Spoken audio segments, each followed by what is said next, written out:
This unlucky kid gets smoked by Truck-kun and wakes up in a wild-ass isekai world packed with chaos and magic. He thinks he's just some regular dude, but deep down, he's got a hidden trait that makes him straight up immortal. On top of that, there's some mysterious magic buried inside him. But it ain't waking up on its own, he's gonna have to grind through brutal training in a world crawling with deadly beasts. The story kicks off in a medieval-style isekai world, where a high schooler named Ryo is laid out flat inside a quiet, empty cottage. The place is bare, no furniture, nothing on the walls, just 2 old books and a knife sitting on a dusty table. Ryo gets up without even glancing at them, steps outside, and takes a breath of fresh air, looking around to find himself surrounded by nothing but towering mountains stretching as far as the eye can see. He stares at his own hands, then casually whispers, "Water, come forth," and sure enough, a little ball of water pops into existence and splashes gently in his palm. All of this began a few days earlier, when Ryo suddenly woke up inside a strange white void. No walls, no ground, just endless emptiness. Before he could freak out, a calm voice reached him, and an angel appeared right in front of him, reading his mind like it was written on a board. The angel reassured him that this wasn't the afterlife, though it definitely looked the part, and said it had been years since anyone passed through. At the same time, he gave Ryo some bad news: he had died, hit by none other than the infamous Truck-kun. Ryo, somehow not surprised, accepted it without a fight and figured out what was coming next. He was getting reincarnated. In his mind, he nicknamed the angel Michael and asked him what he should do in his next life. Michael, with a laid-back smile, told him to live however the hell he wanted. Ryo had always dreamed of living a slow and boring life, and once he got the green light, he got ready to start fresh in a brand new world full of magic, named Phi. Before sending him off, Michael gave him the rundown.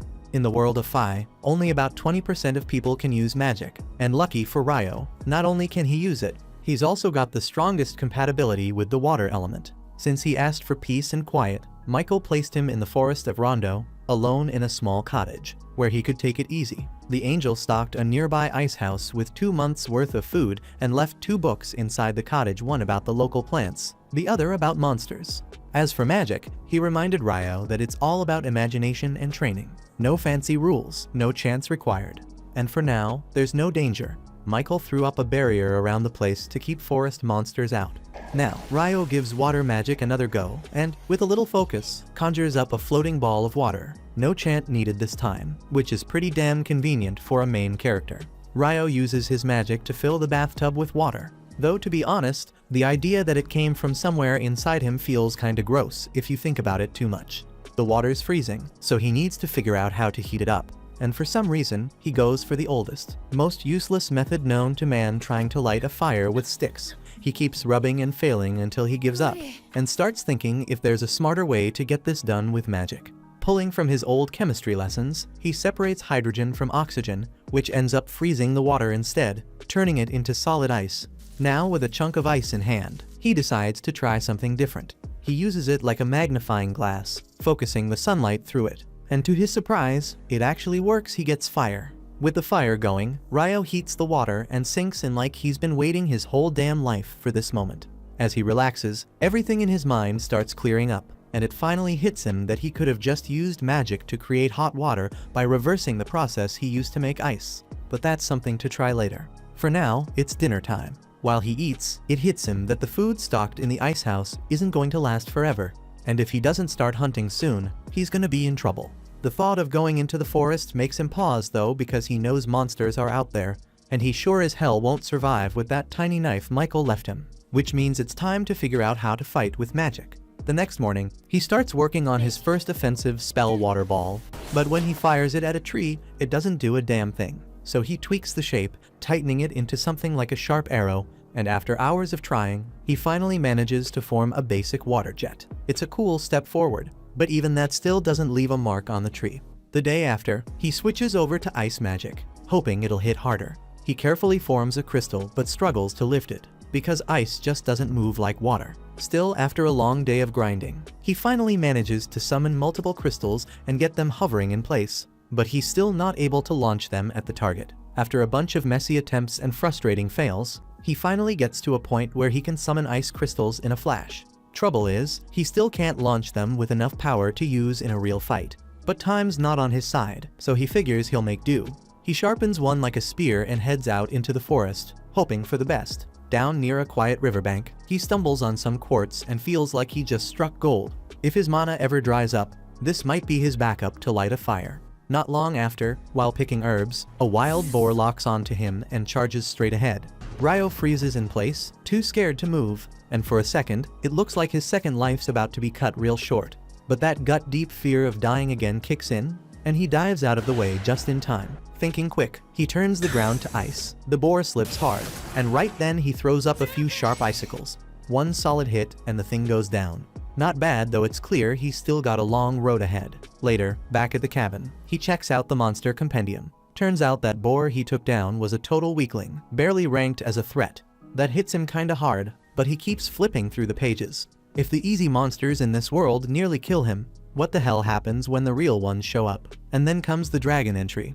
The book straight up says if you ever see one, just run. It won't help, but run anyway. Then he flips to the page on Akuma. Turns out it's even more terrifying. It says you don't need to run, you just need to pray you never see one. Real encouraging stuff. The book's doing a crap job at making him feel prepared, but he keeps reading, and despite everything that happened, he doesn't back down. The next morning, Ryo heads out again, ready for whatever the day throws at him. Things start off decent. He finds a fruit tree and takes a bite, and damn, it's good enough to make him forget all the stress from yesterday. But that piece doesn't last. Out of nowhere, an assassin hawk dives at him and knocks him flat. He instantly knows he's outmatched. The bird's packing invisible air magic, so dodging or blocking is a total joke. He remembers something from the monster book and makes a run for it. But how the hell is he supposed to outrun a flying beast? With nowhere to go, he plants his feet and fights back. Hits it dead on with ice magic, and when it crashes, he thinks it's over. As he gets closer though, the damn thing bursts out of the ice injured. Yeah, but still alive. One of its eyes got messed up, and maybe that's what makes it back off. The hawk finally flies off, and Ryo hits the ground, exhausted and grumbling that this quiet life is anything but quiet. After that mess, he tries to head home, only to realize he's completely lost. While stumbling around the woods, he spots something creepy, a Dullahan. No head, smoke pouring from its neck like it's puffing cigarettes non-stop. And it's just calmly grooming its horse. Somehow, Ryo manages to make it back. Days go by and he keeps training, fighting random monsters, catching fish, refining his water magic until it's sharp enough to slice through a mountain. He's finally getting the hang of this world. Still, every night, he heads back to that same spot where the Dullahan hangs out, not to win, but maybe to grow. There's nothing about Dullahans in his monster book, so either it's not a monster or it's too rare to be in the beginner's guide. After another rough fight, Ryo realizes he's not showing up just to prove something. He starts thinking maybe the Dullahan's been trying to help him get stronger this whole time. That night, the creature forms a sword out of ice and holds it out without a word. Ryo looks at it, gets the message, and takes it. As soon as he does, the Dullahan turns around and walks off, disappearing without a sound. The days roll by with nothing major happening, at least until that damn hawk shows up again. Ryo's out training like usual when he spots it in front of him. It's got one eye missing, so he knows right away it's the same one he fought before. Thing is, it wasn't black last time, and it sure as hell wasn't this big. Looks like the bastard evolved. The hawk charges at him with wild force, so Ryo throws up a 5-layer ice wall, but it smashes through without flinching. He stacks a 10-layer one, same result. Then he fires off an ice lancer, but the hawk dives right through it. As his walking stick drops, he grabs the sword he got earlier from the Dullahan and swings with everything he's got. It works. The hawk staggers back, comes again, but this time he drives the blade straight through it. As it crashes down, he walks up slow, looking at the thing with a bit of respect. That bird wasn't giving up easy. Took its eye again, and it still kept coming. Truth is, it pushed him to grow stronger, so in a way, he's thankful. Since it evolved just to face him again, he lets it die by his hand. After that, he moves along without knowing a dragon's been watching nearby. When it finally shows up and speaks, he's stunned he can hear it. The dragon seems relieved too, now able to use telepathy again. It asks if he's seen an evolved hawk, and when Ryo says he killed it, the dragon gets curious. Ryo shows him the sword, and the dragon immediately recognizes it as the sword of the Fairy King. That stirs more questions. The dragon asks what he did to earn that blade, but Ryo doesn't have a clue. With his curiosity satisfied, Ryo asks a few things too. They chat for a while until the dragon decides it's time to go. Before taking off, Ryo introduces himself, and the dragon replies with his name Lewin. Ryo's been living it up in this new world, having such a chill time that the angel who reincarnated him decides to check his slab again. That's when he notices something he totally missed the first time. Turns out, Ryo's got a hidden feature the last person didn't. He was born with the power of eternal youth. Meanwhile, back by the riverbank, a boy with red hair lies in the sand, looking like the next piece of this story is about to begin. Later on, Ryo starts craving seafood, so he heads down to the beach and ends up stumbling across a shipwreck. He spots a guy lying near the wreck, but after checking him out, it's clear he didn't make it. Then out of nowhere, he hears someone groaning, and for the first time since he got to this world, his eyes light up. Finally, another human. The guy's name is Abel, and he's stuck replaying what happened. Some giant octopus-looking thing attacked their ship during a storm, and next thing he knows, he's sinking fast. But when he wakes up, he's in Ryo's place, confused but alive. Right away, he gets up and starts looking around for the others. He steps outside and gets hit with more confusion, because this place looks nothing like anywhere he knows. While he's still trying to figure it out, Ryo shows up behind him. Abel's shocked, not just because he didn't sense him even though he's trained for stuff like that, but also because of how the guy's dressed. Still, he keeps it to himself for now. He thanks Ryo for saving him, and Ryo tells him straight he only managed to save one. The rest were already gone. Abel shrugs it off and says they were smugglers anyway, but before he can say more, his stomach starts making noise. Ryo tells him they'll talk over food and leads him back inside. While eating, Abel can't help himself. He finally brings up the clothes. Ryo says it's all he's got, no fabric around to make more. Abel suggests buying some but stops short, realizing maybe the guy's just broke. Ryo clears it up, says there's no one else around to buy from even if he had the money. Abel then asks if Ryo hunts his own food. He nods, points at the knife, but Ryo flexes with a bit of water magic, saying that's how he does most of it. That gets Abel's attention. Turns out only half the people in this world can use magic, and he's in the half that can't. That surprises Ryo, since the angel told him only about 20% could. Either way, Abel says he needs to head to the shore, wants to check something out for himself. While they're walking, Abel tells Ryo to let him handle the front if they run into trouble. Ryo says there's no need, but Abel insists he doesn't want to be the guy always getting saved. Ryo shrugs and tells him to do what he wants. When they get to the wreck, all the bodies are gone. Abel figures the sea or some monsters dragged them away. He thanks Ryo again, knowing he'd be in that pile too if not for him. He says he didn't find what he was looking for, and now he's thinking about reuniting with his crew. The storm must have dragged them way south, and he's got no clue which way to head.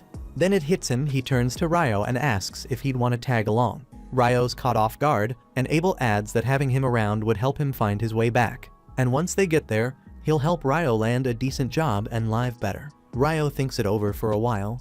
Eventually, he agrees to be Abel's guide back to the city. Later that evening, Ryo stands by his garden, staring at the patch he spent so much time building up. There's a hint of sadness in his eyes as he thinks about leaving it all behind. That night, he tells Abel he's heading out to say goodbye to someone. The knight's clearly curious, but keeps it to himself and lets him go. At the lake, Ryo finds the knight Dullahan waiting. He tells him he's leaving the forest for a long while and thanks him for all the training. Then he draws his knife and says he's going all out tonight. The knight draws his sword in return, and the fight kicks off. Ryo rushes in with everything he's got, pushing hard, forcing Dullahan on defense. It's a brutal back and forth, and by the end, Ryo's running on fumes. The knight returns to the water silently, but just as he reaches the lake, he turns around and pulls a magical armor suit from beneath the surface, offering it to Ryo as a parting gift. Ryo gets all emotional, thanks him again, and heads back. By morning, both Ryo and Abel are ready to hit the road. As they take off, Ryo glances back at the forest he called home, and a wave of nostalgia hits him hard. Not long after, they run into a wild boar in the woods, and Abel tells Ryo to let him take care of it. He charges straight at the thing, sword out, then pulls off some slick combat move that turns the poor boar into a meat donut. Ryo's standing there impressed, asking what the hell that was. Abel tells him it's called a combat skill, something folks who fight with weapons rely on. They crash for the night inside a hollow tree, then get moving again the next morning. While trekking through the woods, they spot some lizardmen hanging around a swamp. Abel doesn't want to mess with them, says they're pretty damn strong, so they switch up the route. But Ryo can feel something off. Those lizard freaks are tailing them. Abel preps for a fight, but Ryo steps in, saying there's too many, and he's gonna use magic. Abel figures Ryo can't do much without a staff, but then his jaw nearly hits the ground when Ryo fires off 4 icicle lances like it's nothing, wiping out a chunk of the enemy. Once it's all over, Abel asks what kind of spell that even was. Ryo says it's just the regular icicle lance.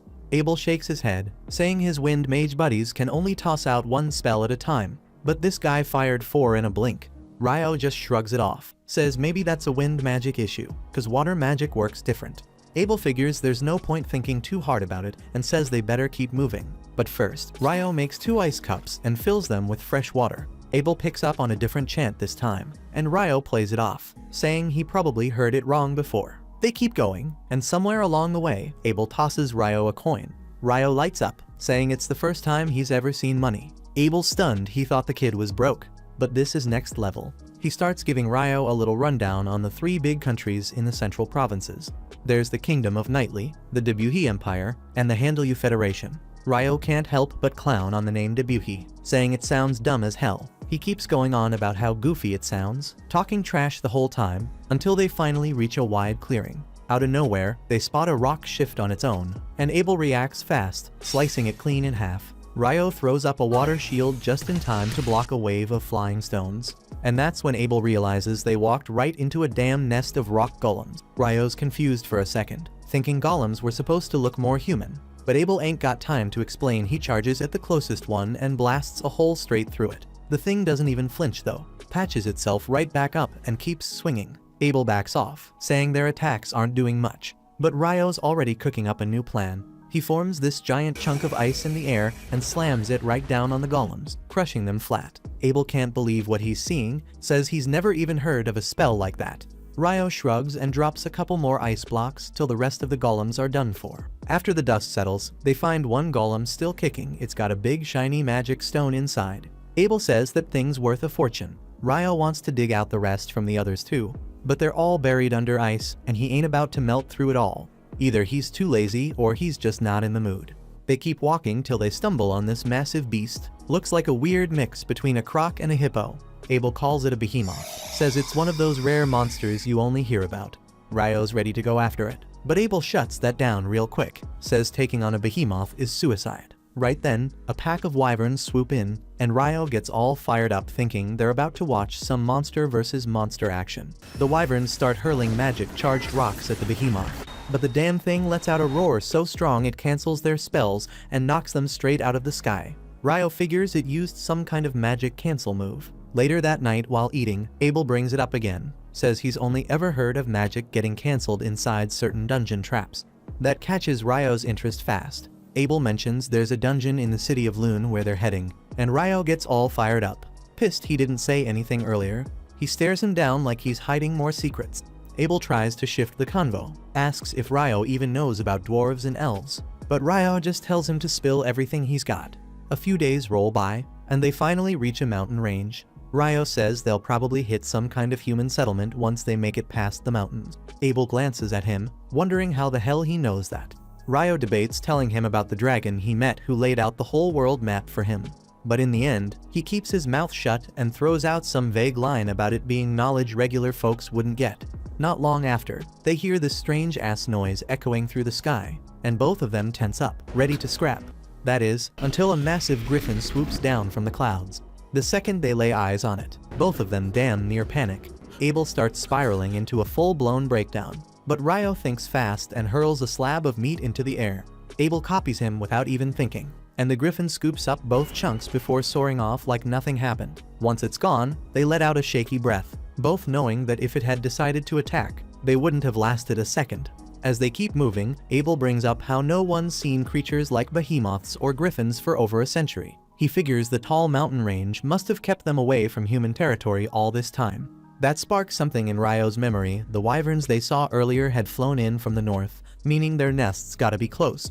Turns out he's right again. They stumble across a group of wyverns feasting on some poor beast. Ryo's ready to throw hands, but Abel tells him those things usually take a whole squad of at least 20 pros to take down. Ryo says they won't always be able to avoid a fight and asks if things would be easier if the wyverns couldn't fly. Abel says hell yeah, ground them and he'll finish the job up close. That's all Ryo needs to hear. He steps forward and throws out some dramatic fake chant before launching 4 ice lances straight into the wyvern's wings, pinning them to the dirt. Abel doesn't waste the opportunity, goes in swinging and finishes the job. But 2 more wyverns drop in out of nowhere. Ryo locks them down too, this time without chanting a single word.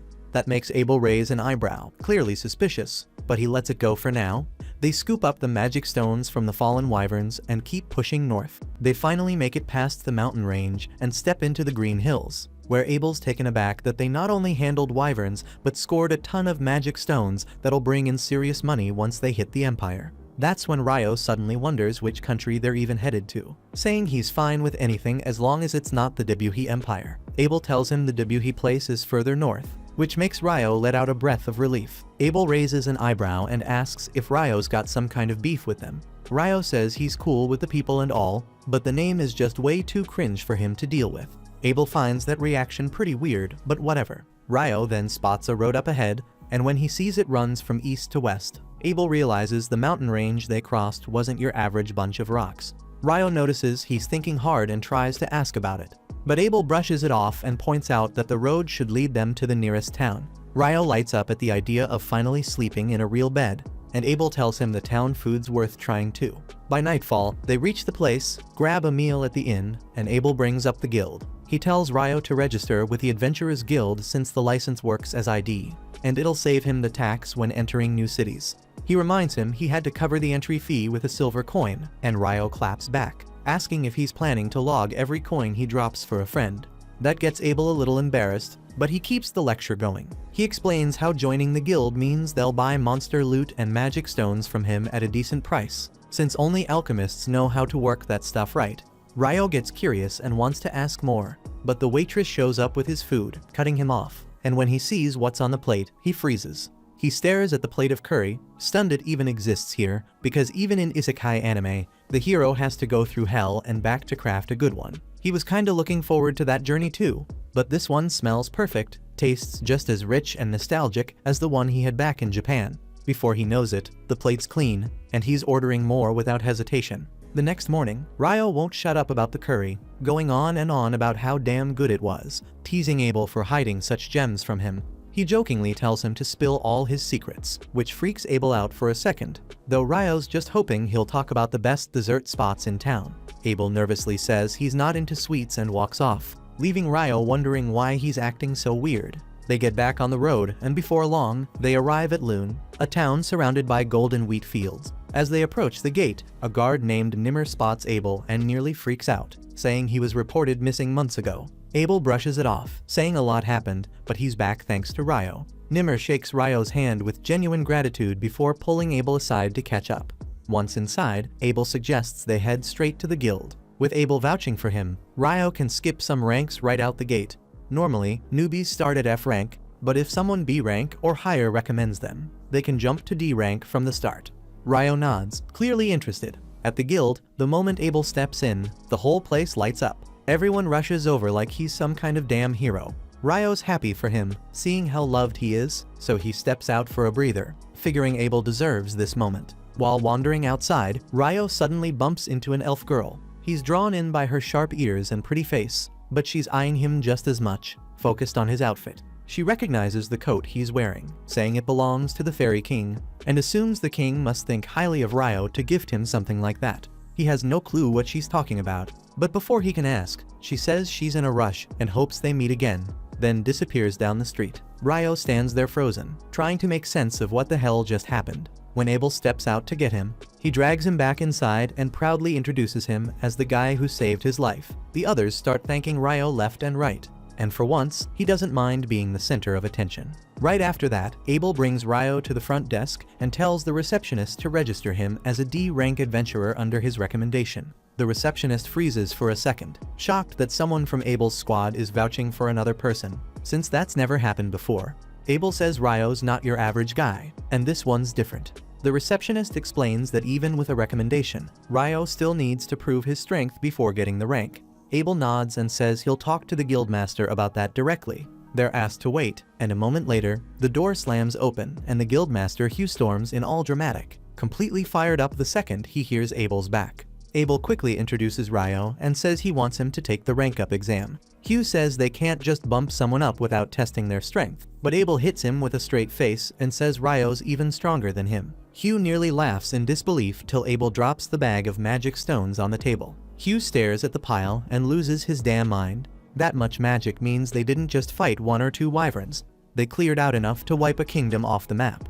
Abel casually tells him not to panic, since they hunted them all south of the Malefic Mountains, so the danger's already dealt with. Ryo gets curious about that mountain's name, wondering if it means anything, and Hugh's reaction says it all. He says no one comes back after crossing the Malefic Range, not even top-tier adventurers unless they've got a damn good reason. The idea that Ryo and Abel made it through is unreal to him, and without wasting another second, he bumps Ryo's rank up on the spot. Right then, Abel's old crew barges in, and things get emotional fast. They'd pretty much given up hope of ever seeing him again. Hugh gives them space to reunite while he steps out with Ryo to finish the registration. As they walk, Abel calls out and tells Ryo to wait for him at the front desk after he's done, saying he's got something special to show him. Once that's settled, Hugh leads Ryo to his office, telling him that Abel's crew, the Crimson Sword, is one of the strongest and most well-known parties they've got. Ryo's not shocked or anything, but he's kinda wondering if jumping straight to D rank is really fair. Hugh gets it, but says he's known Abel long enough to know that no way in hell could he solo a wyvern, which means Ryo clearly helped in that fight, and that alone earns him the rank. Right then, the receptionist shows up with everything needed to start the formal registration, and Hugh dips out, grumbling about the stack of paperwork on his desk. The receptionist Nina greets Ryo with a smile and starts walking him through the basics. She says that for the first 300 days, he can crash at the guild lodgings, but after that, he's got to figure out a new place to stay. Then she tells him there's a dungeon exploration course the guild runs for newbies, and Ryo doesn't even hesitate, signs up right away. She tells him to show up at the meeting hall 2 days later at 9 in the morning. That part catches him off guard, and he blurts out that they actually use clocks here. Nina just smiles and moves on to the real deal. She points to the crystal device in front of him and tells him to press his hand on it. Ryo follows her lead, and the crystal lights up, scanning his biometrics and transferring it to the metal plate on top. That little slab becomes his official guild card. Nina hands it to him and congratulates him on becoming a full-fledged member. Then they step out of the office. Abel's waiting and says he wants to treat Ryo to some new clothes and maybe a staff, calling it his reward for sticking with him this far. Ryo's cool with the clothes, but the staff part throws him off. Abel explains it's standard for mages, but Ryo shrugs and says he's fine without one. He can already cast magic just fine, and when it comes to close combat, he's got a sword. Abel raises a brow and asks where the hell that sword even is, and Ryo casually points to the little knife he's been carrying. That's when Abel really starts to question reality, but Ryo brushes it off, saying there's something way more important than gear right now. He needs solid info about how this world works before anything else. Not long after, he figures out that the hours, days, weeks, and months in this world run exactly like back on Earth, and they even use the metric system to measure stuff. At this point, he's convinced someone from Earth must have shown up way back and flipped the whole setup, which explains all the familiar things around here. Right then, Abel shows up from the store after covering what Ryo bought, then tells him the real fun hasn't even started yet. He drags him to a massive impact with his guild buddies, all throwing a party for his safe return. They go hard all night, and by morning, Nina's gotta pull Ryo out to show him where he'll be staying. She brings him to a room already housing 2 rookie adventurers. The brown-haired guy calls himself Mills, and the blonde one's Ito. They welcome him in, and once Nina bounces, Mills starts going on about how into her he is. Ito tells him to quit dreaming about girls way out of his league, then shifts the convo to ask Ryo about the guild lodgings. Before long, Nina swings back in with another new recruit tagging behind. The kid nervously says his name's Ammon. He looks pretty young, so they ask his age, and he says he's 16. His parents just passed, so he's diving into adventuring to survive. Nina tells them to make him feel at home and tells Ryo to meet her in the hall with Ammon the next day. Meanwhile, Abel's filling in his crew on what he's seen Ryo pull off using magic with no staff, freezing wyverns, and wiping things out with ice. One of them, Lynn, ain't buying it. She starts dropping logic about how magic doesn't work like that with range and placement. But Abel swears that's exactly how it went down. He even brings up how Ryo took out rock golems using blocks of ice, which Lynn flat out says should be impossible. Then Rihia, another teammate, chimes in, saying there's only one person who ever showed that kind of power, the Inferno Magician. But that name's mostly a bunch of rumors since no one alive saw them in action. Some of them start getting nervous, wondering if Ryo's that strong. What if he flips sides or backs the Empire? Abel shuts that down quick, saying there's no way, since Ryo straight up hates the name Debuhi Empire too much to ever support it. Back in the room, Ryo's cracking jokes with his new crew, thinking how wild life's gotten, but it honestly feels good. A couple days later, Ryo and Ammon finally finish their dungeon speedrun bootcamp for newbies, and their instructor announces they'll hit up the dungeon's first floor this afternoon. Ammon is already panicking at the thought of his first real dungeon run. but Ryo tells him to chill the hell out, because if he stays tense like this, he'll just tire himself out before they even step inside. The instructor then turns to the group, asking if anyone still needs something clarified, and Ryo immediately asks whether adventurers can warp directly to floors they've cleared before. The instructor is clearly surprised by the question, since normally only seasoned dungeon crawlers would know to ask about that. He goes on to explain that while some dungeons down south have built-in warp points between checkpoints, sadly Loon's dungeon isn't one of those fancy places with special perks. After that, the instructor leads all the rookies straight to the dungeon, which happens to sit smack dab in the city's center. He mentions that the whole city was literally built around the dungeon itself, adding that every few years monster numbers inside suddenly spike, sometimes even sending monsters flooding to the surface. He goes on to reassure the nervous rookies by explaining how the huge walls around the dungeon exist solely to protect regular citizens from monster outbreaks, and quickly adds there's no need to worry about any monster waves popping off anytime soon. Not much later, the group reaches the beginner-friendly first floor of the dungeon, which luckily doesn't hold any seriously nasty creatures. The instructor gives them the okay to explore freely, but makes sure they stay near the entrance. Ryo immediately teams up with Ammon, and moments later he senses something coming their way. He tells Ammon to get ready to attack while he takes care of pinning down whatever approaches, and Ammon nervously draws his sword. Soon enough, a monster ant pops into view, and Ryo instantly recognizes it as a soldier ant from the guidebook he's been studying. He instructs Ammon to target its neck while he traps it firmly using ice spears. Ryo perfectly pins the monster flat against the ground, allowing Ammon to slice cleanly through its neck, earning himself his first ever kill. Ammon goes crazy excited over this success, and Ryo quickly retrieves the ant's magic stone as a trophy marking their first official victory. That evening, they have dinner alongside their roommates who insist on throwing a mini celebration for their successful first dungeon run. Their roommates seem genuinely impressed that the duo managed to handle a soldier ant right out of the gate, but Ammon modestly insists he merely delivered the final strike after Ryo had the ant completely locked down. He then enthusiastically mentions how eager he is to get back to the dungeon tomorrow, although he openly admits he's still feeling pretty uneasy about the idea of trying to explore alone. Ryo offers to go along since he's also itching to check out the dungeon down to the 3rd floor, saying it's shady as hell that they ran into a tougher monster from a lower level roaming around on the 1st, especially after their instructor made that sound like it rarely ever happens. Ito joins in, mentioning he's heard some recent gossip about soldier ants popping up around floors 1 and 2 lately, and none of the boys have a clue what the hell that's about. Right then, Abel casually strolls in and explains that soldier ants can dig tunnels to climb up from deeper levels. Nils and Ito completely freak the hell out, realizing the town's #1 adventurer just appeared in front of them out of nowhere. Ryo as usual just greets his buddy casually, giving zero craps about Abel's fame. Abel teases him by asking the guys to watch over Ryo since he seriously lacks common sense.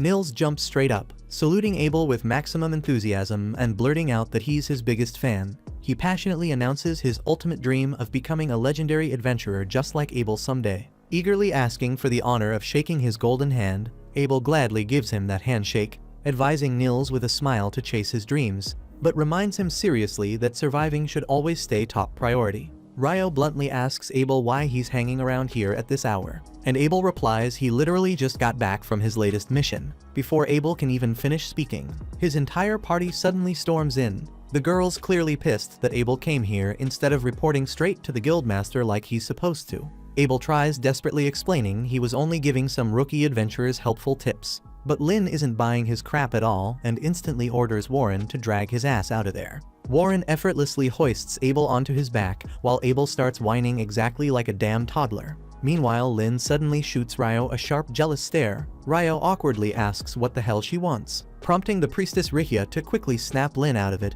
and politely apologize to Ryo for their rude interruption. As they leave, Ito and Nils totally lose their minds fanboying over Abel's party. But Ryo honestly can't wrap his head around why everyone thinks that crew of clowns is so amazing. At the same moment, Rihya gently scolds Lynn for glaring at Ryo in public. But Lynn insists she was simply curious because Abel never shuts up about Ryo's magic lately. Rihya admits she's also interested to finally see Ryo's real abilities in action, and Abel reassures them all they'll get their chance very soon. Next day, Ryo and Ammon go back into the dungeon, this time running into a pack of monster dogs. Ryo easily pins down all the beasts again with his ice spears, while Ammon impressively shows off his sword moves by personally cutting down a couple of the monsters himself. Later during their short break, Ryo comments that Ammon's sword style weirdly reminds him of Abel's technique. Ammon clarifies he learned swordplay from some old dude named Kiro, who trained at a famous swordsmanship academy back in the capital. Hearing that, Ryo immediately figures Abel must have trained under that same academy, and he seriously sees real potential in Ammon now, believing the kid might genuinely become a ridiculously strong swordsman someday. Ammon's pretty impressed Ryo knows so much about swordsmanship despite mainly being a mage. Ryo just shrugs it off, casually mentioning he did some training with an instructor for a bit before eventually figuring out his own fighting style. He notes that Ammon's current sword technique looks exhausting as hell physically, though it's also super reliable, suggesting he just needs to boost his stamina. Ryo recalls Abel getting up at sunrise every single morning during their travels to practice sword forms, pointing out that even talented guys gotta bust their ass to improve. Ammon instantly gets hyped up by this, promising he'll work even harder to become strong, and Ryo gives an approving nod. Next morning, Ryo heads over to the library and is blown away by how freaking huge the place is. He asks the librarian where he can find some books about alchemy, and she leads him to shelves filled with beginner manuals. Overwhelmed by the sheer number of choices, Ryo figures he needs fresh air to clear his head. But just as he steps out, everything suddenly turns pitch black as a total solar eclipse covers the entire city in darkness. Ryo stares up at the sky in disbelief, barely able to grasp what's happening around him. Moments later, he realizes something weird as hell went down. Everyone around him completely vanished, leaving him all alone in a creepy, unsettling silence. Suddenly, he senses danger rushing at him from behind. Trusting pure instinct, Ryo spins quickly, summoning a solid ice barrier just in time to deflect a powerful burst of flames. He tries to figure out who just tried roasting him alive. Then he notices a terrifyingly attractive demon lady strolling toward him, looking like she stepped right off a Hollywood action set. She grins confidently, clearly amused to find a random human stuck inside her domain, definitely planning to kick his ass. Ryo immediately realizes he's facing a genuine demon, and he's absolutely positive she's the strongest opponent he's encountered since arriving here. He briefly considers running for it, but quickly sees there's no realistic way he'll escape from this weird dimension, no matter how fast he moves. Gritting his teeth, he accepts fighting is his only option now. Instantly, he creates multiple ice barriers surrounding himself just as the demon unleashes another devastating wave of fire. His barriers hold firm against the flames, but then the demon suddenly changes strategy, firing off an invisible wind bullet that effortlessly pierces Ryo's ice shields, only to harmlessly bounce off his robe. The fiery demon lady stares in disbelief, completely confused how a human's cloak just blocked her attack. But after taking a closer look, she quickly recognizes Ryo's cloak as the Fairy King's robe, realizing immediately he must be a mage with real power to own something that rare and survive her attacks. She decides she'll simply cut him down with her sword instead of wasting time with magic. Meanwhile, Ryo knows he's in deep trouble if she gets close, and prepares himself mentally for the toughest fight of his life. Ryo summons his ice sword too, bracing himself defensively as the fierce demoness rushes him with full force. She's insanely fast, forcing him into frantic evasive moves as one vicious slash barely misses his face. Spotting an opening, he strikes back with a hailstorm of frozen spears, but she effortlessly sidesteps every projectile, too busy having fun to notice the solar eclipse slowly fading. At the same moment, Ryo figures she's enhancing her speed using wind magic. Then she suddenly launches herself straight at him, trying to end the fight in one deadly blow. But Ryo easily deflects her strike, realizing that despite her blazing speed, her sword skills aren't nearly as brutal as those hellish lessons he went through fighting that headless knight. The demon pauses in shock, genuinely amazed by Ryo's abilities, demanding to know who the hell this human is to wield both the Fairy King's robe and blade. Losing patience, she forms a blazing fireball to burn him alive, but Ryo instantly cancels it out with a timely ice spear. That totally enraged her. The demoness quickly decides she has to take him out fast, realizing Ryo will become a major pain if she drags this fight out too long. She goes into a fierce offensive mode, but Ryo stays calm, smoothly parrying every aggressive strike. Spotting a brief gap, he counters sharply, knocking the demon completely off balance. Immediately seizing this chance, he unleashes a devastating wave of sharpened ice spikes, aiming to finish her. She quickly shields herself with blistering flames, melting away his attack before it hits her. But as Ryo's relentless assault ramps up, she's forced to summon thick stone walls as extra defense. Ryo adapts fast though, changing his approach by launching slicing jets of high-pressure water, effortlessly cutting through the rocky barriers and landing multiple hits on her. Stunned that Ryo's magic is actually injuring her, The demoness is luckily saved by the dense smoke clouding his vision.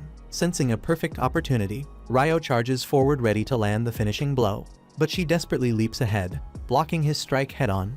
Their swords clash violently midair, but Ryo's momentarily distracted when he sees the demoness's injuries rapidly regenerating in front of him. She instantly takes advantage of this brief hesitation to land a powerful hit, smashing him into a nearby building. Preparing to end him for good, she suddenly feels tiny water droplets falling on her skin. Confused, she glances upward just in time to see a scalding raindrop landing on her face, hotter than freaking boiling water. She shrieks in pure agony, immediately covering herself inside a protective stone cocoon, desperately waiting for the burning rainfall to stop. Meanwhile, Ryo slowly gets back on his feet, calmly touching down again, already prepared to unleash his next move. Without warning, the demoness explodes into a furious blaze, violently blowing apart everything nearby. She slowly marches towards Ryo, murderous intent radiating off her. But right then the eclipse starts fading away. Sunlight brushes against her blade, shattering it into nothing. She stops dead in her tracks, clicking her tongue in frustration, bitterly stating they'll have to settle things another time. Ryo mocks her, telling her to hurry up and piss off already. Surprisingly unbothered by his attitude, the demon casually introduces herself as Leonore and asks for his name. Ryo reluctantly responds, clearly signaling he couldn't care less about chatting with some demon. Leonore is intrigued that Ryo obviously knows exactly what she is, making her instantly regret screwing around instead of killing him outright. She warns that someday they'll have their rematch, though another demon might cross his path first, telling him not to die to some weakling, because when she returns, she'll be far stronger and definitely won't hesitate to finish his ass off. A chill runs down Ryo's spine hearing that, but just then, the eclipse disappears completely, and reality snaps back to normal, leaving no trace of their chaotic fight. Feeling shaken, Ryo decides to just buy his books quickly and get some rest. He heads straight to the bank, cashing in on the hefty stack of coins earned from selling all those wyvern magic stones. Afterwards, he swings by the dorm hoping to check in with his roommates, but when he realizes they're not around, he's just about to leave when he spots them being cornered and harassed by a group of douchebag adventurers. Nils and Ito curse at the group's leader, a big jerk named Dan, for cowardly ambushing them while they're still injured. But Dan sneers back that monsters won't show them any pity either when they inevitably die in the dungeon. Suddenly, Dan's cronies drop unconscious as Ryo quietly knocks them out from behind, calmly telling Dan he's absolutely right, but maybe he should take his own advice sometime. He casually taunts Dan, asking if he's planning to run now that his buddies are out cold. Enraged, Dan recklessly charges Ryo, but he effortlessly sidesteps him, smashing his sword handle directly into Dan's gut, forcing the bully to puke out what's left of his breakfast. Ryo immediately shifts his attention to healing his injured friends, lightly scolding them about needing to toughen up so no weak-ass punks can catch them off guard again. But he decides that right now they all deserve a proper break. Together they hit up the public baths, where Ito, their resident priest, heals the nasty wound left by Leonore's wind bullet. As everyone sits soaking comfortably in the hot water, curiosity finally gets the best of them, and they start bombarding Ryo with questions about who the hell could actually injure someone as strong as him. Ryo briefly considers mentioning the demon, but quickly dismisses the idea, deciding relaxation is their priority right now. Everything else can wait. Not long after that, Ammon, Nils, and Ito start heading into the dungeon as a team. While Nils and Ammon handle the goblins head-on, Ito sticks to the back, ready to patch them up whenever they take a hit. As Nils grabs the magic stones from the fallen goblins, Ito focuses on healing Ammon, and the two of them start chatting about how close that last encounter was. Nils says they should pull back before it gets worse, and Ito agrees there's no way they were supposed to run into goblin archers on the 4th floor. Meanwhile, Ammon still wants to hunt a few more monsters and make some quick cash, but Nils remembers what Abel told them about not throwing their lives away for something that doesn't matter. So they turn back and head to the surface, which ends up being the smartest move they could have made, because just a few levels deeper, another group of adventurers gets wiped out by a massive beast they never saw coming. Back on the surface, Ryo's still thinking about how insane Leonore's magic was, but at least he could keep up with her casting speed. Tells himself he needs to push his strengths even further and fix his weak spots. That brings up a sore one: he couldn't match her speed yesterday, not even close. He gets a little jealous of her wind magic, but instead of sitting with that, he shakes it off and starts thinking of his own way forward. He figures he could use a water jet to launch himself, and while he's tried that underwater before, he's not sure it'll work on land. He starts by forming an icy platform ahead of him, then blasts hundreds of tiny water jets from different points along his back to push himself forward. but he barely moves faster than an old grandma at a crosswalk, clearly pissed off, but calls it a work in progress, which honestly describes his mental state too. After that, he heads to the library to dig into anything he can find about demons and alchemy. Around the same time, Lynn, the low-ranking wizard from Abel's party, is there too. She's flipping through records, trying to find anything about a spell that can make an ice wall strong enough to crush a golem, but nothing's turning up. That actually makes her kind of happy, wants to believe Ryo's a fraud who tricked Abel, because in her mind only the continent's strongest wizard could pull off something like that. Right as she's putting the book back on the shelf, spots the elf girl Sarah.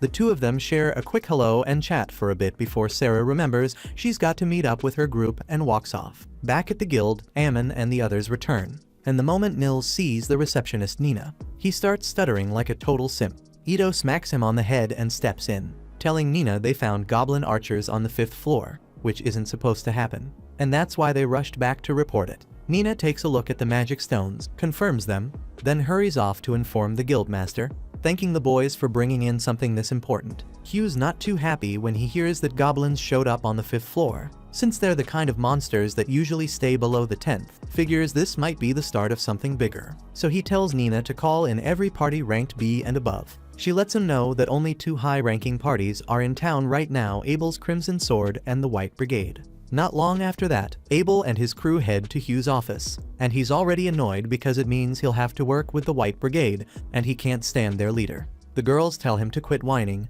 and he takes a deep breath to calm himself before walking in. Phelps from the White Brigade is already there, and Abel has to fight the urge to grimace the second he sees him. Once they both sit, Hugh lays it out for them. Goblins on the 5th floor. Info's solid. Says Crimson Sword and White Brigade both need to head into the dungeon and check for signs of a monster outbreak. Last time it happened was 10 years ago, so even if it feels early, it's still a possibility. To get them moving, he offers 100 gold up front and another 200 once the job's done. That's when Abel asks if they're just supposed to investigate and nothing more. Hugh nods, and then Phelps jumps in, wanting to know what they're supposed to do if it's already started. Hugh tells them plain and simple, if it's an outbreak, get out fast. They'll seal off the dungeon and call in the knights to handle the monsters. Says he already alerted the Lord and the knight headquarters, because if this thing's real, they've got to be ready. After that, he asks both groups if they're up for the mission, and they agree without hesitation. The next morning, Ryo's already up and getting ready to head out to the Northern Library by the time his roommates start waking. He tells them he's planning to dive deeper into alchemy and heard that place has books on more advanced stuff. Ito nods, says that's true, and that D-rank adventurers and above can access it without any problem. Ammon chimes in, says he's heard whispers about forbidden books being stored there too. That gets Ryo fired up, but Ito quickly brings him back down, telling him those are off limits unless you're at least B rank. They all wish him luck on his little knowledge quest while they start gearing up for another round in the dungeon. By the time Ryo reaches the Northern Library, he already loves the vibe, starts scanning the shelves for the right books, and jokes to himself that if he straight up asked someone where the demon books are, they'd probably lose it. As he makes his way up the stairs to the 1st floor, his eyes land on someone unexpected, Sarah the elf girl, and he's instantly captivated. While that's happening, Hugh and the 2 elite parties finally arrive at the dungeon gates. Right when they're about to push the doors open, Abel stops him cold, says something feels off, tells Lynn to use her wind magic to check the 1st floor, and sure enough, she finds hundreds of monsters waiting just beyond the entrance.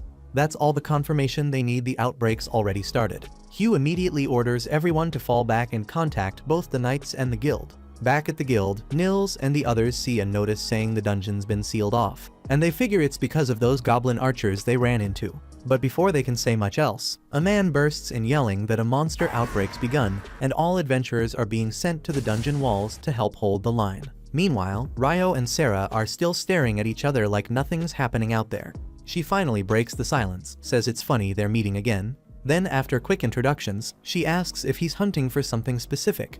Ryo almost blurts out he's looking into demons, but switches it up saying he wants to study alchemy to create golems. Sarah looks impressed. Creating golems isn't exactly beginner-level stuff, tells him there aren't any books that focus directly on that, but she offers to show him the ones that'll help the most. Says she knows the library inside and out. They talk a bit about books and adventuring along the way, and that's when Sarah mentions she's actually the only member of a B-rank party called Wind. Ryo remembers someone told him there's only one elf in the whole city, and she nods, says elves don't usually hang around with humans, but she's always been the odd one out.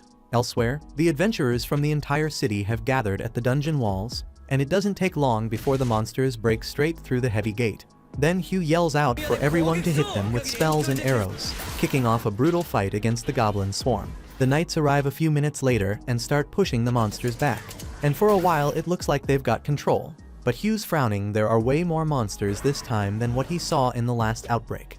As the fight drags on, Abel's group runs out of arrows. That's when Nils shows up with a whole damn barrel of them, panting along with a message from Hugh his party's supposed to handle the boss monster once the wave ends. Not long after that, most of the goblins are down, and Hugh gives the order. Abel and Phelps are to lead their parties into the next phase, so they jump down from the wall, and Lynn uses her wind magic to slow their fall. The moment they land, they charge through the stragglers and head for the gate, stopping there to wait for the boss. That's when a goblin general steps out. They figure it's over once he's taken down. But then two more follow behind him, and Abel realizes this ain't a normal fight. He tells them they've got a goblin king on their hands, and if those generals stick around he's gonna be even worse. So they split the work. Abel and Phelps each take one, while Lynn and Rihia handle the third. They jump into the battle, and Abel cuts off his opponent's arms, but right then he spots something terrifying, a towering shadow at the dungeon's mouth, yells for everyone to get down. A split second later, a massive wind slash tears out of the gate, slicing through all three goblin generals like they were nothing. Suddenly everyone freezes. That kind of power, that brutality, no way this is a regular boss. But Abel and Phelps both know damn well they're the only ones who can face this thing. They charge in together, but their blades don't even scratch his armor. Without warning, Abel darts straight at him and activates his ghost skill to dodge the counterattack. He gets in close, drives a strike straight toward the king's heart, but doesn't finish him off. The goblin king goes in for the attack, but Abel tells Lynn to finish the job right as he vanishes again. Her wind spears shoot straight through him and nail the goblin king, dropping him on the spot. Everyone breathes out, thinking it's finally over, but deep inside that dungeon, something worse is still waiting. Everyone heads back to the guild to celebrate the win, and by the time Ryo shows up, he still cannot tell why the place is humming with celebration. At the same time, the rest are singing and laughing, while the guildmaster is buried elbow deep in paperwork because he still has to dispatch reports on the Great Monsters outbreak and run the payouts for the adventurers who helped deal with it. On top of that, researchers from the royal capital are bound to arrive to collect data on the Great Monsters outbreak, so he has to handle them too. At the same time at the party, Abel has just finished explaining everything that happened with the monsters outbreak while he was in the library, and then Abel's friends arrive. Lynn has been wanting to ask Ryo in person for a while, so she tells him she wants to know whether he can create thick ice walls at range. Ryo confirms it, and to be exact, he says he can cast up to roughly 40 meters away. It took him a long time to get the feel for it, so it is not as easy as he makes it look. Even so, Lynn has never heard of anyone throwing magic that far, so she asks if it is an original spell, and if so, she wants to know what incantation he uses to trigger it. Ryo says he will be glad to show her later, and as for the words, he just makes them up on the spot, so she can say whatever she wants. Meanwhile, Nils points out that most of the food is already gone, so if Ryo does not hurry, he will end up with nothing to eat. He excuses himself, then heads for a plate, but Lynn is still stuck on what he meant about going with the flow for incantations. Abel explains that Ryo uses spoken lines because he thinks they look cool, and he can cast without saying a word, which sounds even wilder to her than the ice walls. The next day, Nils, Ito, and Ammon gather at the guild to look for work, but they are disappointed to find the board empty. At the same time, Ryo happens to walk by, and he asks what the three of them are doing there, since they usually are out working by now. Unfortunately, after the monsters outbreak yesterday, the dungeon was shut for inspections, so they will not be able to go in for a while. They were hoping to find a resource gathering job to get by in the meantime, but with all the items that dropped during the monsters outbreak, there is not much demand for gathering right now.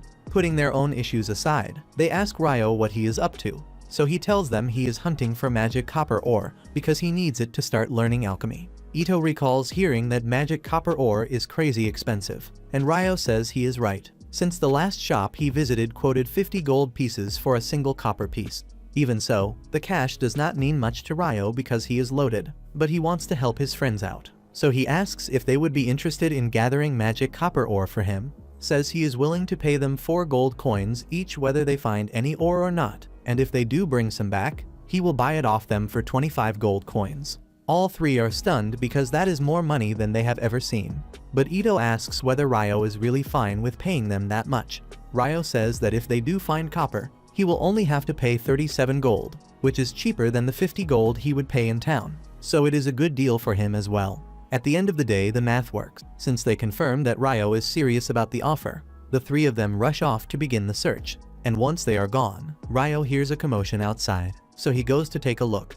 Downstairs, he sees Dan arguing with a group of knights who are basically trying to kidnap a girl in broad daylight. The girl clearly does not want to go with them, so when they start dragging her away, Dan steps in and shoves the knight to loosen his grip on the girl. She is free now, but the trouble is worse, because the knights still outnumber Dan 4-1, and they are armed with swords, so there is no way he can win this fight.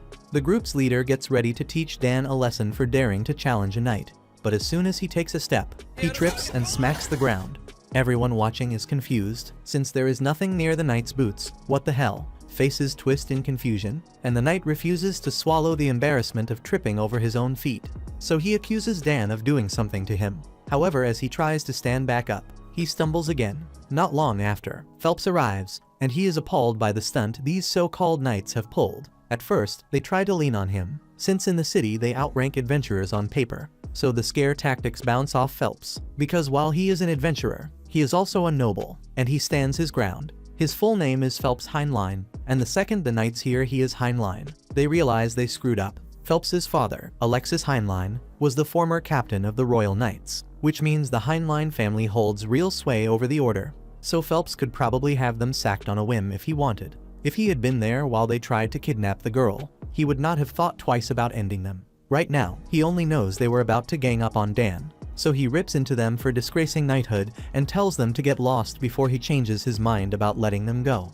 Once they clear out, Phelps glances up at Ryo because he noticed what Ryo did earlier. Even from the edge of the crowd, he had already heard from Abel that Ryo's magic was ridiculous, but seeing it with his own eyes still blows him away, since he has never watched anyone fire off spells at that kind of distance or with that kind of precision. Of course, he does not plan to tell anyone that Ryo is the one who made those royal knights slip, since that would be a hassle for Ryo to deal with. But he genuinely appreciates the help, because he feels personally responsible for letting trash like that wear royal colors in the first place. Later that night, Ryo is grabbing lunch at the tavern when Abel drops in, but it is rare to see Abel without the rest of his party. So Ryo immediately figures he must be heading for the red light district after this. Abel panics and begs Ryo to quit talking before people overhear, and using pure deductive genius, Ryo decides that since Abel does not want folks thinking he is the type to hit the pleasure district, he must have his eyes on someone. At first, he thought it was Lynn, but Abel says he is wrong, because Lynn already has a crush on Warren. So with that settled, Ryo concludes Abel is crushing on Rihia, and Abel gets even more frantic trying to deny it, which pretty much confirms Ryo's hunch on the spot. Abel's crush aside, Ryo asks what he is really doing out on his own tonight, and technically Abel is headed for the pleasure district, but not for the usual reasons, and since Ryo is here, Abel could use a hand. One of the dungeon investigators sent to the Loon dungeon is an old friend of Abel, and the crown assigned royal knights to guard him while he is in town. Unfortunately, those guards are the same ones Ryo spotted earlier, and there are plenty of reports of them using their badges to commit ugly crimes. Abel heard they were in the pleasure district tonight, so trouble is only a matter of time, and he wants to shut them down before anyone gets hurt. As they walk, Ryo notices two adventurers talking, yet he has met every adventurer in this town by now, and he does not recognize those two. Abel says it is common for adventurers to travel to Loon to try the dungeon. However, the dungeon is closed right now, which makes the pair suspicious, especially since they are dressed in black and slip away the moment they realize Ryo and Abel are watching. A little later, Ryo and Abel deliberately cut down a dark alley, and within moments those shady adventurers spring an ambush. But Ryo saw it coming, then drops ice on their heads and floors the lot of them. To be honest, that was way easier than he expected. Even so, they still have no idea what these guys were planning, so they will hand them over to the guards for interrogation. Elsewhere in the pleasure district, Phelps walks alone while the knights creep up behind him. Their leader is still burning with embarrassment over Phelps getting in his way earlier, and the plan is to kill him tonight. However, just as they reach for their swords, every limb locks and not one of them can move. It was a trap set by Phelps from the start, because now that he understands how rotten this squad truly is, he would be a failure of a noble if he let them carry on. He had Shenna tag them with paralytic needles, and with the lot frozen in place he calls on her fire magic, reducing them to extra crispy chicken nuggets until nothing remains. The next day, the research team from the capital rolls into town, and just as the guildmaster predicted, they start trouble right away by claiming the entire day's food supply for their investigation. On top of that, Clive demands that Hugh reopen the dungeon and assign adventurers as protection while they work. Hugh says that is unreasonable, because no one knows what state the dungeon is in, and it could be seriously dangerous. However, Clive reminds him he was given full authority over the investigation, so Hugh has to follow orders. The advisor, Harold, apologizes to Hugh for Clive's behavior and promises to replace the supplies taken from the town, which Hugh appreciates. Yet Clive still refuses to drop the push to reopen and head in. In the end, Hugh gives ground and says he is willing to open the dungeon for Clive. But he makes it crystal clear that if anything goes wrong, neither Hugh nor the city of Loon will be responsible. It all lands on Clive's head. Clive starts to second-guess himself now that the blame would be his. But after all the arguing, he cannot back down, so he accepts Hugh's terms. Even so, they still need adventurers to escort the research team. Soon after, Ryo is heading to the cafeteria when a girl runs out and asks him to show her the way to the Adventurers Guild. Ryo was on his way to lunch, but since she needs help, he guides her to the guild. The girl's name is Natalie Schwarzkopf, and she is here to deliver a letter requesting Abel's party to defend the investigation team in the dungeon. Ryo is amazed that a team is being sent down there while the dungeon is closed, and Abel says someone must have pulled strings to force Hugh to reopen it. The reason the dungeon was closed in the first place goes back decades, after a monster's outbreak, and a ranked party went in to investigate and none of them returned. Even their leader, practically an S-rank superhuman, never came back. If whatever was down there could erase an S-rank, the guild would not gamble on it. So from then on it became standard to shut the dungeon whenever a monster outbreak hit. Ryo is intrigued by the story, but hunger wins, so he heads out to grab lunch, nods a quick goodbye. Once he is gone, Lynn asks if Natalie is really from the Schwarzkopf family, since they are renowned for legendary water magic. Natalie confirms it with a simple yes, so Lynn asks whether she has ever heard of magic that lets a mage raise an ice wall at a distance. Natalie says she is not sure something like that is even possible. So Abel answers that hard as it is to believe, Ryo can put up an ice wall about 40 meters away. On that note, he warns everyone here not to pick a fight with Ryo under any circumstances. And if they do end up across from him, they should just surrender, because even all together they would still lose. He also tells Natalie that if she ever needs help and cannot find the party, she should go to Ryo because he will handle it. 3 days pass, and Ryo's friends finally get back from their mission, having managed to gather 2 magic copper ores along the way. So Ryo pays them 90 gold in total on the spot, and they are thankful, because with that much coin they will not have to work for a while and can breathe. At the same time, down in the dungeon, the investigation team has already reached the 7th floor in silence. But strangely, they have not seen a single monster yet, so they keep moving and continue deeper. Eventually, they come upon a black square set into the wall, and none of them knows what it is, since they have never seen anything like it before. Clive, however, is ecstatic, calling it a prime anomaly for analysis.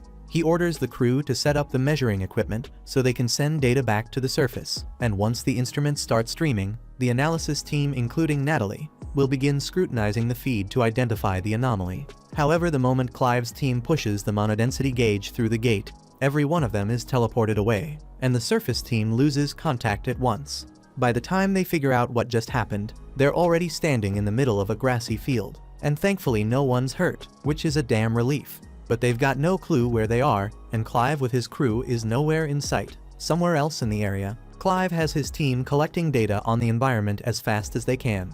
If his theory's right, then the gate must have dumped them all in a different zone, which means there's a real chance they could be attacked. So everyone's staying alert.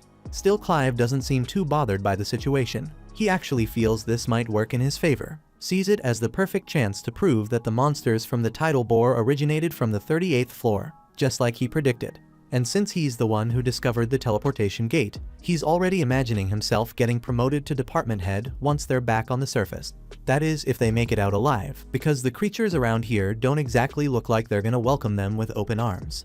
Back on the surface, Natalie and the rest of the team are still trying to piece together what happened to the adventurers when the locator suddenly switches back on. It only stays active for a second, not long enough to send a message. But the short signal reveals that the expedition group somehow ended up on the 40th floor of the dungeon, which makes no sense at all since they were on the 10th floor just a moment ago. Then this guy named Christopher steps into the tent, introducing himself as a researcher from the College of Magic who came to join the investigation. He knows his group and Natalie's team are technically rivals. but he says he's hoping they can fill him in on anything strange that's been happening inside the dungeon. Natalie and her team hold back for a second, not sure they should be sharing that kind of info, so Christopher explains what happened. He says earlier he was heading into the dungeon with the adventurers assigned to the second expedition, but right as he was about to enter, everyone in front of him suddenly disappeared. That's why he's desperate to know what the hell's going on. Hearing Christopher's story makes it clear that the adventurers down in the dungeon really did get teleported,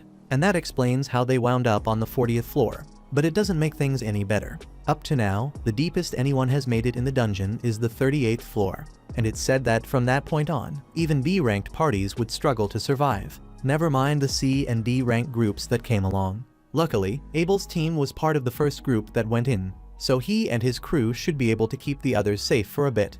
But if they don't come up with a way to pull them out soon, things are about to go downhill fast. When Natalie hears that Abel and his whole party are still trapped in there, she suddenly remembers what he told her before heading in. So she hurries off to the library to find Ryo and ask for his help. At the same time, back at the guild, Nina walks into Hugh's office and lets him know something's gone wrong. The team that entered just vanished after stepping through, and no one's been able to reach them since. So Dean Christopher wants Hugh to come right away so they can figure out what the hell's going on. Hugh jumps up from his desk and tells Nina he's heading out immediately, but asks her to keep the whole thing quiet till he gets back, because if the rest of the adventurers hear about it, it could send everyone into panic mode.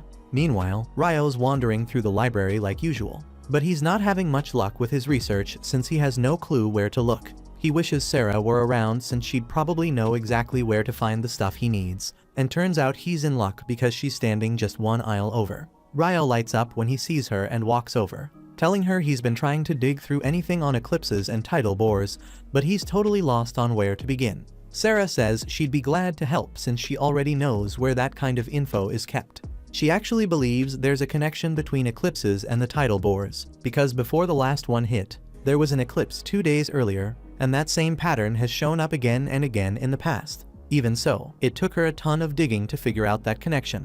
So now she's curious why Ryo suddenly cares so much about the topic.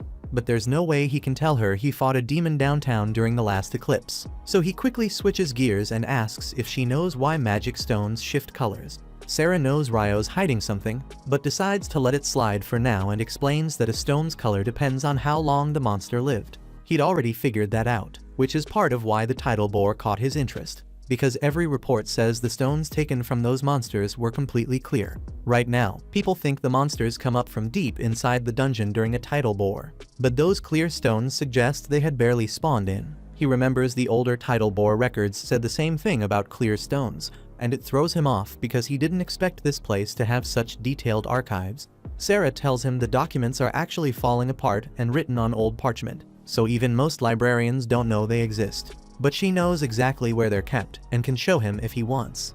At the same time, the investigation team still has no idea where they landed, and considering they got teleported in, they're starting to question if they're even inside the dungeon anymore. Harold turns to the researchers and asks if they managed to get any gear working again, and they tell him the transmitter's back online, so now the surface team should be able to track them. Some of the others assume that means help is on the way, but Harold's not convinced. Abel checks if something's bothering him, so Harold says the air here feels off. It reminds him of being inside Sanctuary Square, and that spell is the ultimate defense, capable of blocking every kind of attack, magical or not. If this place has that same kind of feel, then they might be sealed inside some kind of massive barrier, totally cut off from the outside. Abel is starting to grasp how serious this has become, so he tells Lynn to activate her probe spell and check the area for anything unusual. She does, and her wing-based magic scans a group nearly 500 meters out. Most of the signals read human around 100, but a dozen of them don't match anything she's familiar with. It's definitely odd, but that's all they've got right now, so they begin making their way toward the source together without delay. Back on the surface, Hugh's just been told the investigation squad was warped down to the 40th floor, and he's stunned by how cursed their luck is, because even if he rounded up every single adventurer in the city for a rescue operation, none of them would ever reach that far below. Beyond that, no one has figured out what triggered the teleportation in the first place, so Christopher warns that sending anyone else would be reckless unless they understand the cause. With no real options, they're forced to wait it out and hope the team's still alive. But the moment we look at them, it's clear they're anything but safe. Fire is crashing down on Clive's research crew, and while a few mages throw up shields fast enough to stay alive, plenty of others don't make it in time. Clive is struggling to understand how things collapse this fast. But one thing he knows for sure is that the enemies attacking them match the ancient descriptions of demons he once studied. And if even part of those old records is true, then they're in serious danger. A squad of adventurers makes a move to strike first and catch the demons off guard, but they're torn to pieces within seconds, and those who survive that are burned down to ash. Abel's team arrives soon after, and they freeze at the nightmare in front of them. It's nothing short of a bloodbath. Right then, Rihia scans the monsters and instantly recognizes what they are. She turns to the others and says these are demons, the same ones said to be enemies of both gods and angels, and they're far beyond anything an ordinary human can take on. So beating even one will be a serious challenge. They're all wondering what the hell demons are doing in a place like this. But Harold says they can worry about that later because saving Clive's team comes first. He orders the mages to prepare for a pincer move. So right when Clive's group is about to be wiped out, a storm of magic javelins rips through the three demons attacking them. The mages start blasting every ranged spell they've got, and with how many they're throwing out, the attacks finally crack through the demons' defenses. There's still a bunch of them left, so Harold tells everyone to get ready to fire another round. The demons try to fire back with their own attacks, but the mages already had a shield up, so nothing interrupts their assault. At this rate, Harold thinks they might be able to win if they keep this pace, but the mages don't have unlimited mana, so they'll burn through their energy before it's over. That's when Abel and the others will have to step in, so Abel draws his sword and scans the field. He spots one demon that looks extra dangerous, then tells the crew to move in single file behind Warren, who blocks all the incoming flames as they charge forward.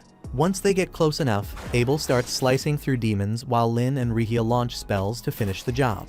They wipe out most of them that way, but Lynn ends up collapsing from mana drain, and Rihia's running low too, so Abel's left to handle it himself. There's still 6 demons standing, and Rihia warns him that the one in the back's probably a demon prince. That's the younger version of a demon lord, and no one's ever taken one down except for a hero. That doesn't help much, but Abel pushes ahead anyway since he doesn't have many options. They're scary as hell, but he's felt worse fear before, like when he fought the griffin, so he figures he can handle it. He cuts down 2 demons in a single strike, but that grabs the demon prince's attention, so it fires a blast toward Rihia and Lynn, and Warren has to throw himself in the way to protect them, sending all 3 flying. Now it's Abel and the demon prince left standing, and for a split second, Abel lies to himself thinking he might stand a chance in a one-on-one. That illusion breaks fast when the demon prince flash steps right in front of him and knocks his blade out of the way. Abel holds his ground with the sword still up, but deep down he knows damn well there's no way he's pulling this off. Not with that huge gap in power and speed. Then out of nowhere, Clive blasts the demon prince with a nasty spell from across the field, but it barely scratches him. That pisses the demons off, and they all turn toward Clive's group. His barrier gets shredded, and his whole squad's about to go up in flames. Things spiral fast, so Abel makes a desperate call and pops his zero-turn skill just as the demon prince charges. He manages to deflect the blade and pivot toward the demon's neck, but the bastard predicts it, ducks the slash and kicks Abel through the air. He's wobbling, can barely stay up, and the demon prince starts walking over, ready to chop his head clean off. Right then, Abel hears one drop of water, and out of nowhere, Ryo comes crashing through the damn ceiling. Abel stares like he's seeing a ghost, convinced he's dreaming, because the last person he expected to show up now is Ryo. But Ryo's chill about it, says a bunch of folks are worried about Abel and the rest, so he should hurry back, and he'll handle things here. Abel tries warning him that this ain't just some monster, it's a demon prince, but Ryo brushes it off. He's fought demons before, and this one doesn't feel half as scary as the last one. Honestly, if this guy's supposed to be a baby demon lord, no wonder he's that weak. Ryo starts walking toward him, and the other demons try to roast him with fire, but he just tosses out some icicle lances and wipes them out in seconds, heads rolling before they can even blink. The demon prince turns and sees what's left of his men drop to the ground, so now it knows this fight's not gonna be like the last. It tightens its grip and gets ready, and Ryo, wanting to test him a bit, draws his own blade with a little grin, curious to see what this demon prince has got. Thank you for watching to the end. If you enjoyed this recap, please hit the like button and subscribe. If you have any suggestions or tweaks, share them in the comments. They help me improve.